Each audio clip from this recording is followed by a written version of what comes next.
Bismillahirrahmanirrahim. Assalamualaikum warahmatullahi wabarakatuh. Puja dan puji syukur kita haturkan kepada Allah Subhanahu wa Ta'ala yang dimana telah memberikan kita banyak nikmat tempat, nikmat waktu hingga nikmat umur. Tak lupa pula kita haturkan kepada Nabi besar kita, Nabi Muhammad SAW.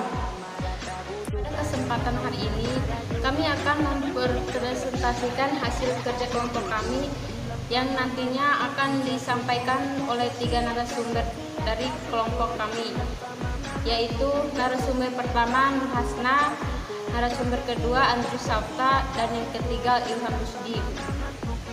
Sebelum saya memberikan kesempatan ke narasumber, saya akan sedikit menjelaskan secara umum terkait konsep manajemen konflik organisasi. Organisasi terdiri dari berbagai macam komponen yang berbeda dan saling memiliki ketergantungan dalam proses kerjasama untuk mencapai tujuan tertentu.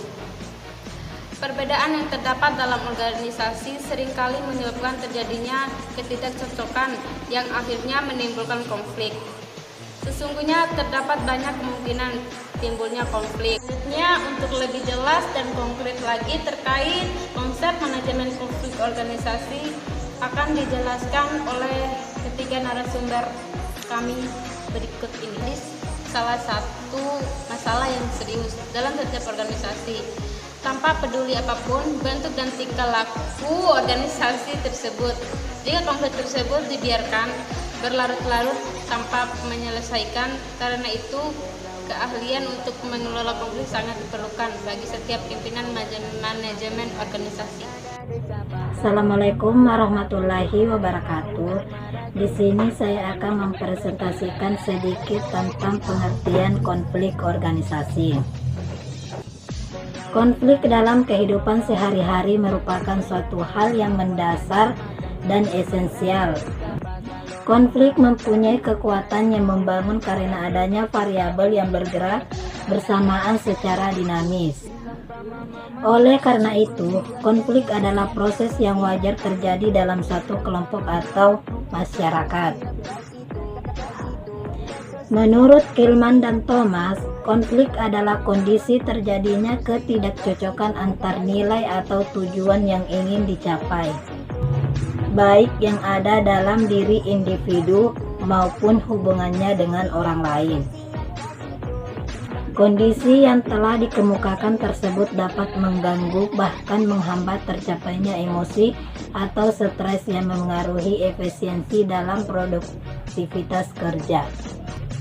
Wassalamualaikum warahmatullahi wabarakatuh. Assalamualaikum warahmatullahi wabarakatuh. Sebelumnya, perkenalkan nama saya Andrew Safta Gunawan dari Fakultas Ilmu Sosial Program Studi Ilmu Pemerintahan, Institut Ilmu Sosial dan Ilmu Budaya Semarang. Di sini saya akan memaparkan sedikit terkait sumber-sumber konflik dalam diri individu atau individual konflik. Yang pertama, konflik yang berkaitan dengan tujuan yang hendak dicapai atau konflik. Ada 3 jenis konflik yang berkaitan dengan tujuan yang hendak dicapai atau goal konflik, yaitu sebagai berikut.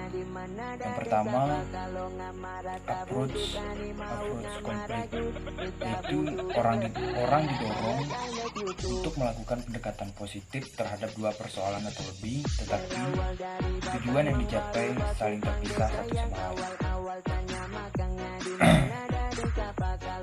Yang kedua, approach audience conflict, yaitu orang yang didorong untuk melakukan pendekatan terhadap persoalan yang mengacu pada satu macam perhatian. Yang kedua, penyesuaian atau kompromi. Kedua pihak bersedia saling memberi dan menerima, namun tidak selalu langsung terjun pada masalah yang sebenarnya. Waspada terhadap masalah emosi yang tidak pernah disampaikan kepada manajer. Kadang-kadang kedua pihak tetap tidak puas. Yang ketiga, tidak sepakat.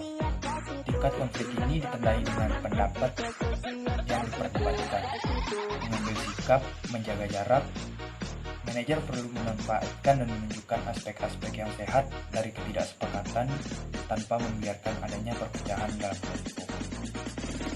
Yang keempat, kalah atau menang. Hal ini adalah ketidaksepakatan yang disertai sikap bersaing yang sangat kuat pada tingkat ini. Pendapat dan gagasan orang lain kurang dihargai. Sebagian diantaranya akan melakukan berbagai macam cara untuk memenangkan pertarungan.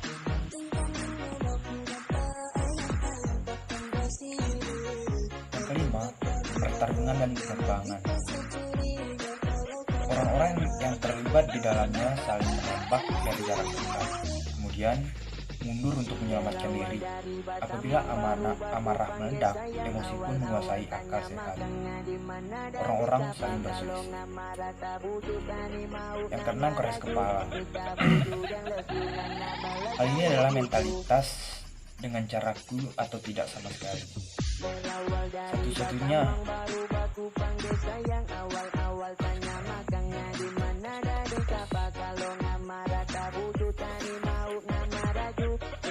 yang keenam, keras kepala. Hal ini adalah mentalitas. Contohnya, dengan caraku atau tidak sama sekali. Satu-satunya kasih karunia yang menyelamatkan dalam konflik ini adalah tetap mengacu pada pemikiran yang logis. Walaupun demikian, tidak ada kompromi sehingga tidak ada penyelesaian. Yang ketujuh, penyangkalan. Ini adalah salah satu jenis konflik yang paling sulit diatasi karena tidak ada komunikasi secara terbuka dan terus terang. Konflik hanya dipendam. Konflik yang tidak bisa diungkapkan adalah konflik yang tidak bisa diselesaikan. Sekian, kurang lebihnya mohon maaf. Billahi taufiq wal hidayah. Wassalamualaikum warahmatullahi wabarakatuh. Bismillahirrahmanirrahim. Assalamualaikum warahmatullahi wabarakatuh. Saya Ilham Rusdi. Di sini saya akan menjelaskan beberapa poin terkait manajemen konflik. Yang pertama, definisi manajemen konflik organisasi. Secara etimologi, manajemen berarti kepemimpinan, proses pengaturan, menjamin kelancaran jalannya pekerjaan dalam mencapai tujuan dengan pengorbanan sekecil-kecilnya. Dengan kata lain, manajemen secara singkat berarti pengelolaan. Manajemen konflik merupakan serangkaian aksi dan reaksi antara pelaku atau pihak luar dalam suatu konflik. Manajemen konflik termasuk pendekatan yang berorientasi pada proses yang mengarahkan pada bentuk komunikasi, termasuk tingkah laku dari perilaku ataupun pihak luar dan cara mempengaruhi kepentingan dan interpretasi. Kemudian pembahasan kedua saya adalah tujuan dari manajemen konflik. Tujuan utama manajemen konflik adalah untuk membangun dan mempertahankan kerjasama yang kooperatif dengan para bawahan, teman sejawat, atasan, dan pihak luar. Beberapa bentuk perilaku manajemen konflik seperti tawar-menawar dan pemecahan masalah secara integratif merupakan pendekatan untuk menangani konflik yang menyangkut seorang manajer dan pihak lain yang bantuannya dibutuhkan untuk mencapai sasaran pekerjaan. Kemudian untuk lebih spesifik tujuan manajemen konflik, yaitu mencegah gangguan kepada anggota organisasi untuk memfokuskan diri pada visi, misi, dan tujuan organisasi. Visi, misi, dan tujuan strategis harus dicapai atau direalisasikan dengan cara yang sistematis dan dalam suatu kurun waktu yang direncanakan. Konflik dapat mengganggu perhatian serta mengalihkan energi dari kemampuan anggota organisasi untuk mencapai visi, misi, dan tujuan yang strategis dari organisasinya, memahami orang lain, dan menghormati keberagaman. Dalam berorganisasi harus dipahami bahwa rekan kerja memiliki keanekaragaman dan berbagai perbedaan, suku, agama, bahasa, pribadi, perilaku, pola pikir, dan sebagainya. Kemudian untuk pembahasan ketiga saya yaitu dampak dari konflik. Dampak dari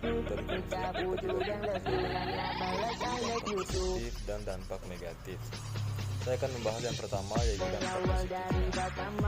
Dampak positif dari konflik yaitu terjadi apabila penanganan dan pengelolaan konflik karyawan dilakukan secara efisien dan efektif. melalui perilaku yang ditampakkan oleh karyawan sebagai sumber daya manusia potensial dengan berbagai akibat seperti berikut. Pertama,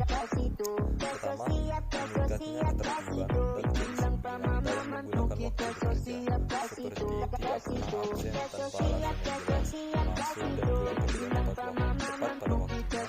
pada waktunya. Pada waktu jam kerja, setiap karyawan menggunakan waktu secara efektif, hasil kerja yang meningkat, baik kuantitas maupun kualitas. Kedua, meningkatnya hubungan kerjasama yang produktif. Hal ini terlihat jelas dari cara pembagian tugas dan tanggung jawab sesuai analisis pekerjaan masing-masing. Yang ketiga, meningkatnya motivasi untuk melakukan kompetisi secara sehat antar kelompok dalam organisasi. Seperti terlihat dalam upaya peningkatan prestasi tanggung jawab, dedikasi, loyalitas, kejujuran, inisiatif, dan kreativitas. Keempat, semakin berkurangnya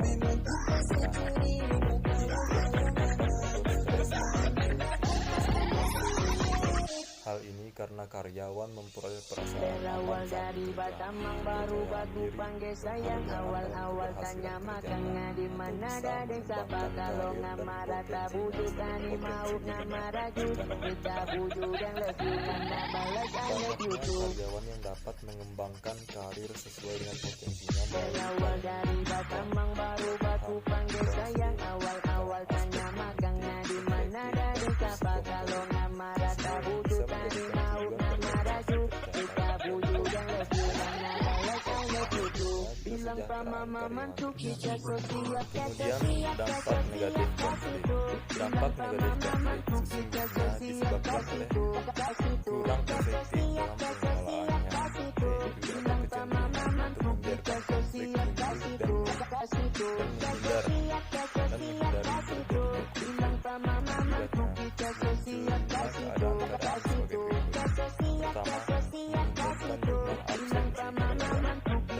seringnya karyawan tidak pada waktu jam kerja berlangsung. Misalnya tidur selama pimpinan tidak ada di tempat, pulang lebih awal, atau datang terlambat dengan berbagai alasan yang tidak jelas.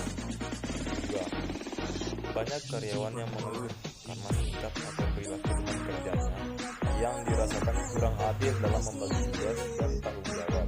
Seringnya terjadi perselisihan antara karyawan yang bisa memancing kemarahan, ketersinggungan yang akhirnya dapat mempengaruhi pekerjaan, kondisi psikis, dan keluarga. Ketiga, banyak karyawan yang sulit untuk berkonsentrasi dalam pekerjaannya karena muncul rasa tertolak oleh teman ataupun atasan. Mereka tidak dihargai hasil pekerjaannya, timbul stres yang berkepanjangan yang bisa berakibat sakit, tekanan darah tinggi, ataupun lainnya. Seringnya karyawan melakukan mekanisme pertahanan diri apabila memperoleh teguran dari atasan, misalnya merusak mesin, total bekerja, mengalahkan motivasi, membuat intrik-intrik yang merugikan klien.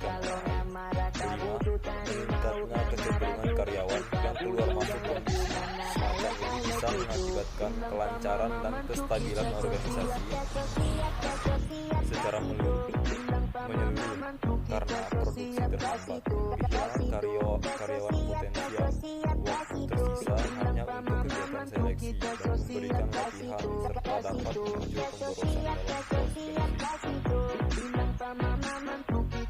Sekian materi yang dapat saya sampaikan, kurang lebihnya mohon maaf apabila ada kesalahan. Wabillahi taufiq wal hidayah. Wassalamualaikum warahmatullahi wabarakatuh.